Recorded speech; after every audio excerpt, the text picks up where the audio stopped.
irmão, bom dia, minha irmã.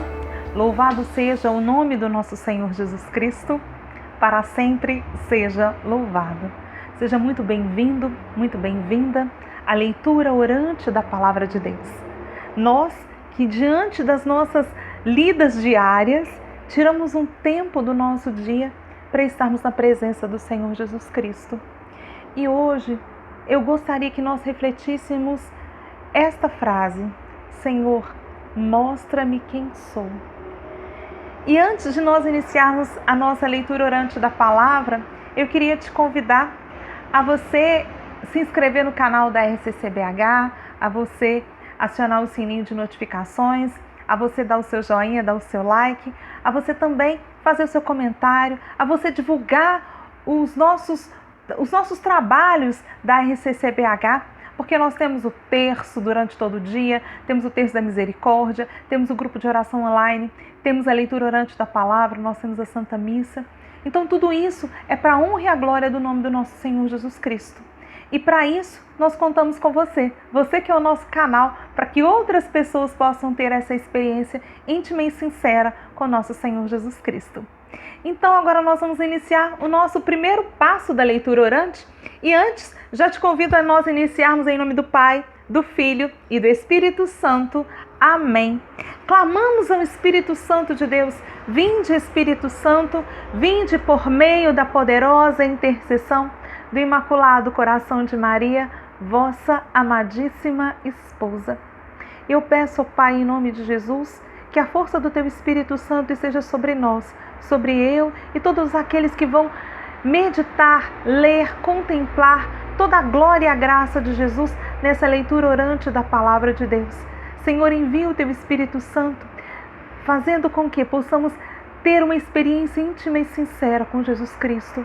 Eu consagro todo o nosso trabalho agora ao Teu Espírito Santo e te pedimos, ó Pai, em nome de Jesus, essa força que renova, essa força que restaura, essa força que anima, que é o Teu Espírito Santo. Amém. E hoje nós vamos iniciar o nosso primeiro degrau, o nosso primeiro passo da leitura orante da Palavra de Deus, que é o nosso texto, o que o texto diz. E nós iniciaremos lendo o Evangelho segundo São Mateus, capítulo 13, versículos de 10 a 17. Naquele tempo, os discípulos aproximaram-se e disseram a Jesus: por que tu falas em parábolas? Jesus respondeu: porque a vós foi dado o conhecimento dos mistérios do reino dos céus, mas a eles não é dado, pois a pessoa que tem será dado ainda mais e terá em abundância, mas a pessoa que não tem será tirado até o pouco que tem. E por isso que eu lhes falo em parábolas, porque olhando eles não veem, e ouvindo eles não escutam, nem compreendam. Desse modo se cumpre neles a profecia de Isaías: havereis de ouvir sem nada entender, haveis de olhar sem nada ver, porque o coração desse povo se tornou insensível. Eles ouviram com má vontade e fecharam os olhos, para não ver com os olhos, nem ouvir com os ouvidos, nem compreender com o coração, de modo que se converta e eu os cure. Feliz sois vós, porque vossos olhos veem e vossos ouvidos ouvem. Em verdade vos digo, muitos profetas e justos desejaram ver o que vedes e não viram, desejaram ouvir o que ouvides e não ouviram. Palavras da salvação, glória a vós, Senhor. E esse evangelho, enquanto eu lia, me vinha a importância de nós podermos sermos esses bem-aventurados. Jesus, ele diz que muitos gostariam de estar no nosso lugar, porque muitos profetas gostariam de estar no nosso lugar. Porque o reino de Deus, o que é o reino de Deus? O reino de Deus é paz, é justiça, é amor, é fraternidade, é gozo, é fraternidade, é perdão. Se nós conseguimos vivenciar tudo isso, nós estamos entendendo o reino de Deus. Mas Jesus, ele responde para os discípulos, porque eles perguntam: por que o Senhor fala em parábolas? E aí, o que é uma parábola? A parábola é uma alegoria, ou seja, ela é uma história que tem um fundamento, uma função religiosa, ela tem como se fosse uma moral de uma história. E muitas vezes é necessário falar em parábolas, por quê? Porque quando nós estamos com o coração insensível, por isso que eu iniciei essa leitura orante perguntando: Senhor, mostra-me quem sou. Porque devido a tantos problemas, muitos de nós estamos com o coração insensível. E com o coração insensível, você não consegue enxergar a injustiça, enxergar a inveja, a vaidade, o orgulho, o ódio, a falta de perdão. Tudo isso a gente não consegue enxergar. E por isso que a palavra ele vem dizer que aquele que tem vai ser dado mais. Aquele que não tem será tirado até aquilo que ele tem. Como assim? Uma pessoa com coração insensível, ou seja, uma pessoa que não sabe amar, a cada dia mais, ela ama menos. Vai sendo tirado tudo que ela tem. Aquela pessoa que é injusta, a cada dia ela fica mais injusta. Ou seja, a justiça vai sendo tirada dela. Muitas vezes, quando nós estamos com o coração insensível, não adianta ninguém te falar a verdade, porque você não acredita, você não aceita, você não enxerga. E é por isso que Jesus diz em parábolas, por quê? Porque ele diz que eles vão olhar e não vão enxergar, vão ouvir e não vão entender. Por quê?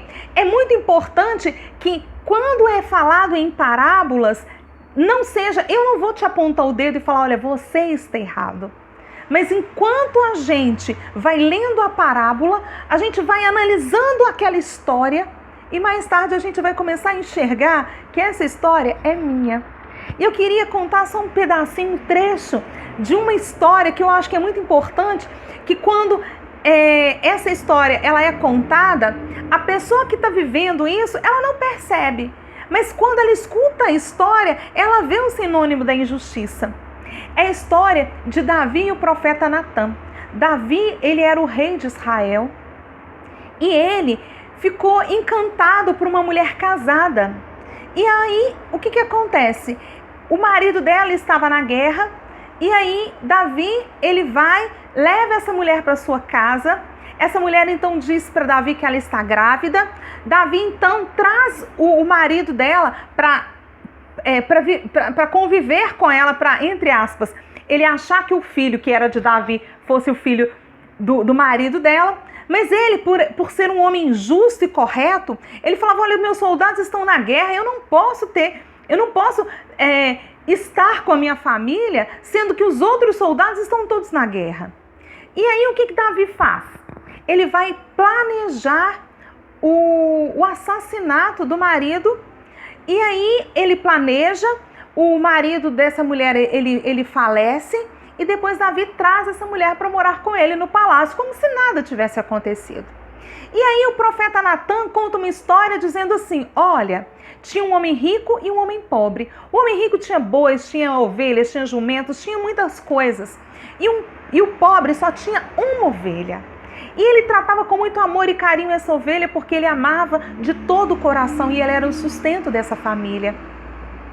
Mas chegou uma pessoa muito importante na casa do rico e o rico queria fazer um banquete para festejar essa pessoa, esse hóspede, mas ele não quis pegar das suas ovelhas. Ele foi e pegou a única ovelha que o pobre tinha. E Davi falou, mas que homem cruel, que homem mau, ele merece a morte. E aí o profeta Natã fala, olha, esse homem é você. O Senhor Deus te ungiu rei de Israel, o Senhor Deus tirou todos os seus inimigos, livrou das mãos de Saul. O Senhor Deus te deu casa, te deu um palácio, te deu esposa, te deu uma vida digna. E o que você fez? Você foi e ficou com a esposa de Urias, que era a única que ele tinha.